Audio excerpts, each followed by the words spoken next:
Eleanor Voss had been married to Thomas for 19 years when he called her a burden to her face. Not in anger. That was the part she couldn't stop replaying. He said it the way a man reads a weather report. Flat, factual, already decided. She sat in the wheelchair he'd once promised to grow old beside. In the house he'd stopped calling theirs, and understood that the marriage had ended long before he found the words for it. What Thomas did not know, what he had never once thought to ask in 19 years, was who actually owned the company carrying his name on the door. 3 weeks earlier, a car accident had taken the use of her legs, and, she'd assumed, some of her worth in his eyes. She was wrong about only one of those things. Her legs, not her worth. That, it turned out, had been sitting quietly in a trust her father built decades ago, untouched, unspoken, waiting for exactly this moment to matter. Before we dive deeper, let us know in the comments where you're watching from. We'd love to hear from you, and don't forget to hit that subscribe button so you never miss any of our upcoming videos.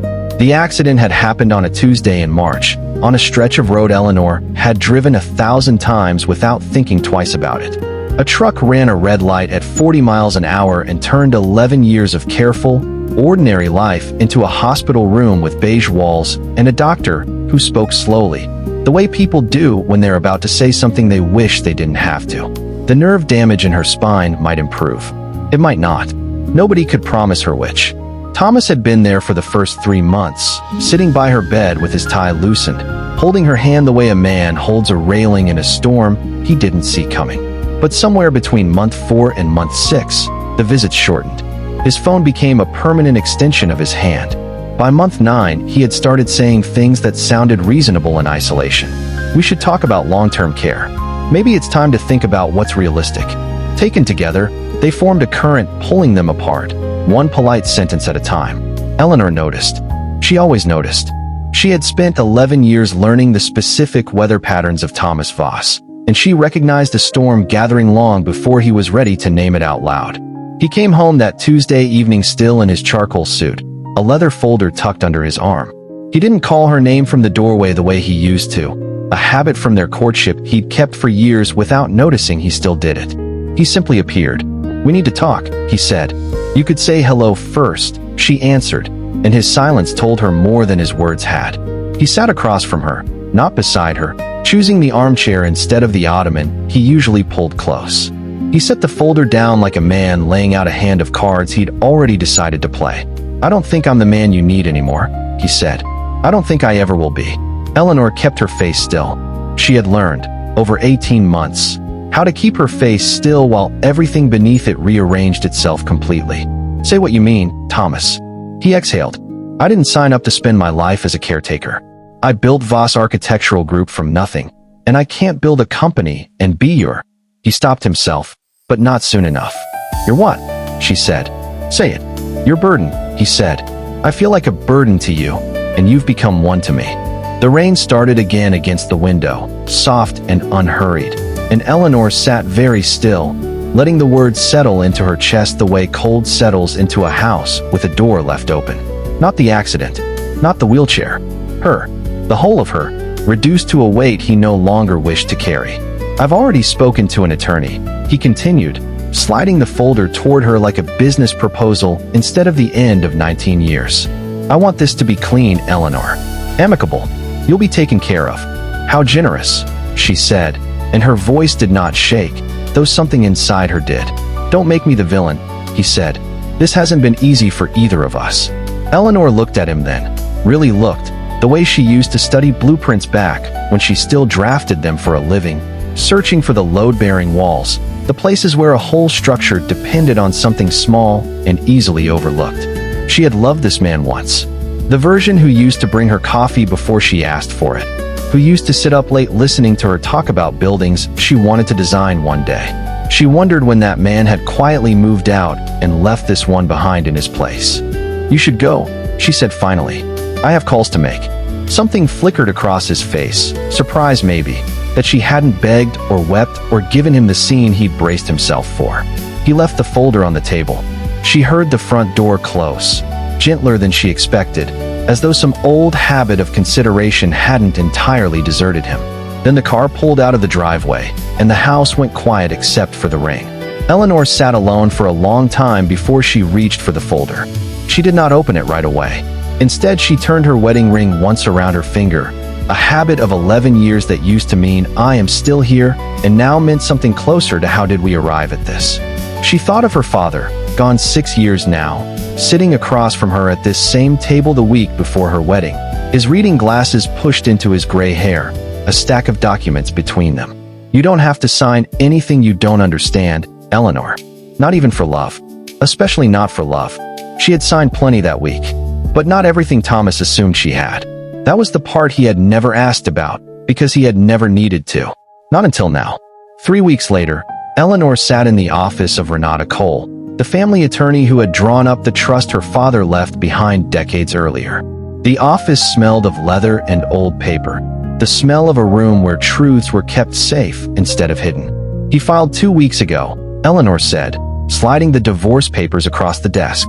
"Irreconcilable differences." Renata read them with the unhurried thoroughness of a woman who had watched 100 marriages end and knew that speed rarely served anyone well. "Does he know about Ashford Trust?" she asked. "No." "Does he know the building his firm operates out of belongs to it? That the credit line he used to expand 3 years ago was collateralized against trust assets your father left specifically to you? Not the marriage." "He knows the trust exists," Eleanor said. "He's never once asked what's inside it.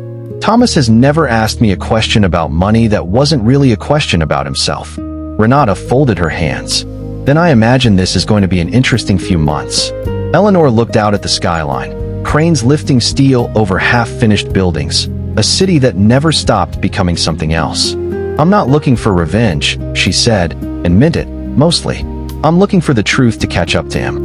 "Those aren't always the same thing," Renata said, "but sometimes they arrive at the same address."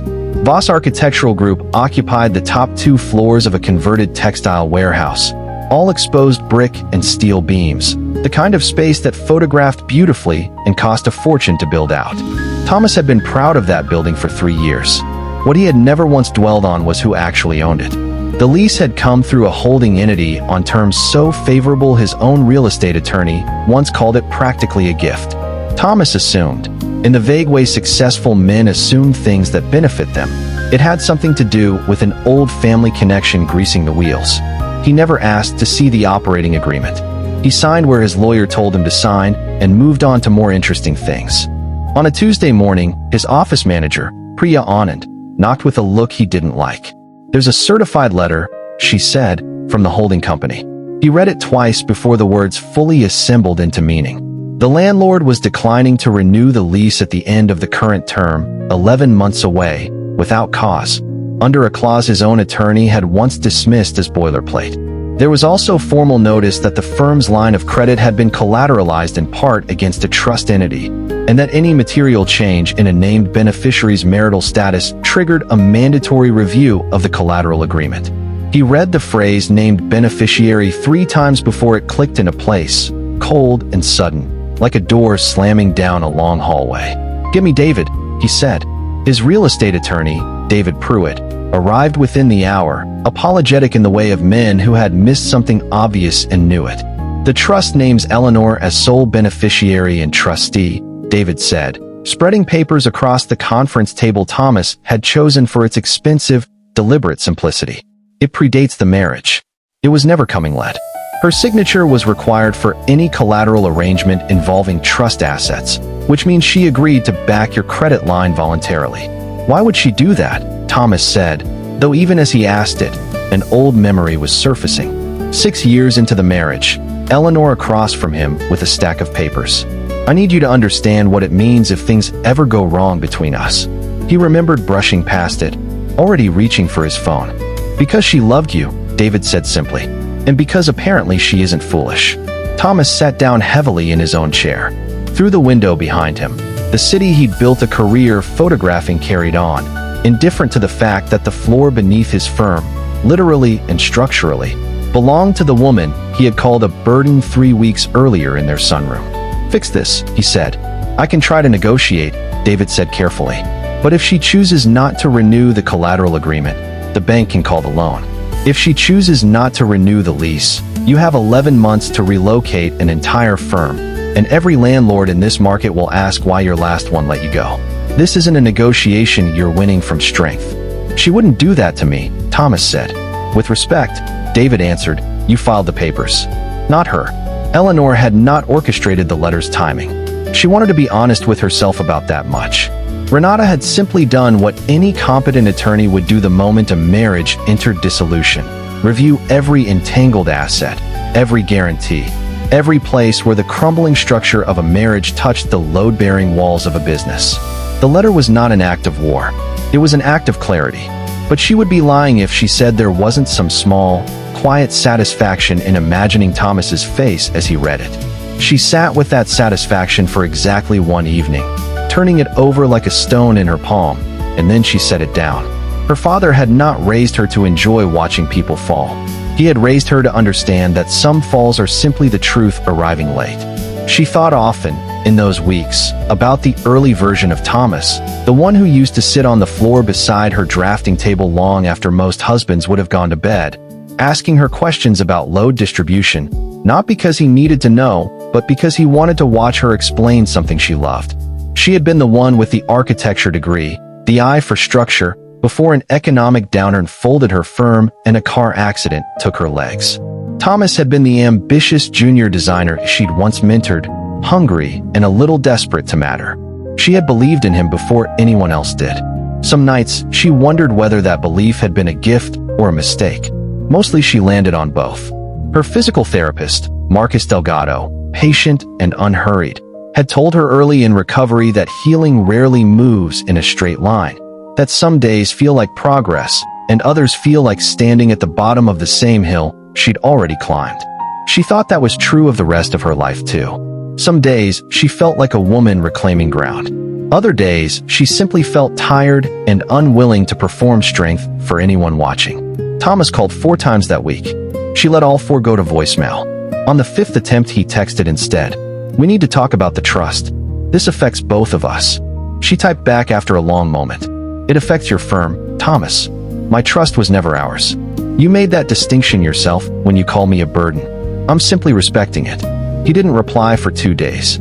When he finally did, it was 3 words. "That's not fair." She almost laughed alone in the sunroom, rain starting again against the glass like an old familiar friend. Fair, she thought, as if fairness were a word he'd earned the right to invoke after 19 years of never once asking what she carried quietly on his behalf. The meeting took place in Renata's office on a gray Thursday, 6 weeks after the filing and 4 after the letter. Thomas arrived first, in a suit that fit slightly looser than it had 2 months earlier, the particular thinness of a man who had stopped sleeping well.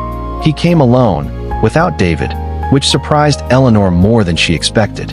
Renata wheeled a chair out from behind her desk, so Eleanor could sit at the round table rather than across a formal divide, and Eleanor appreciated the gesture more than she said aloud. "I asked for this meeting," Thomas said before anyone else could speak, "so I should probably start. I've spent the last month trying to fix the business problem," he said. "New landlord, new credit line, buying out the collateral somehow. Somewhere in the middle of all that, it occurred to me I hadn't spent 5 minutes trying to fix the actual problem, which is me. What I did, what I said to you in that sunroom, like you were a line item I decided to write off. I've been telling myself a story for over a year, that I was overwhelmed, that I never signed up for this. There's some truth in that. Real fear about what our life was becoming. But somewhere along the way the fear turned into resentment, and I let the resentment write the ending instead of dealing with the fear like a grown man. I didn't know about the trust structure," he continued.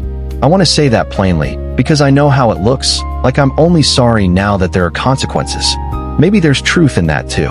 But finding out what you built and protected quietly for years, without ever holding it over me, it didn't make me angry at you. It made me ashamed of myself. You had every reason to walk in here today and let the business collapse around me. You've given me more grace than I gave you in that sunroom. I'm not doing this out of grace," Eleanor said finally, her voice even. "I need you to understand something first. When you called me a burden, you weren't describing me. You were describing your own fear of a life that didn't look the way you'd planned it. I have spent 18 months relearning how to trust my own body. I was not going to spend one more minute of my life shrinking myself to make you comfortable with your fear. I understand that," he said, I don't think you do yet, she answered, but you might eventually. Here is what I've decided, and it isn't a negotiation. Renata will draft an amended agreement. The lease will renew, but the collateral guarantee ends. You'll secure new financing on your own merit, without my name behind you. I think you're capable of that. I always did. That's why I mentored you in the first place, long before any of this. But you're going to do it standing on your own, the way I've had to learn to stand on mine. Thomas nodded slowly. And the divorce proceeds, he said. I'm not interested in staying married to a man who needed a certified letter from a property company to remember I was a person and not a problem to be managed. But I don't want your firm to fail, Eleanor said.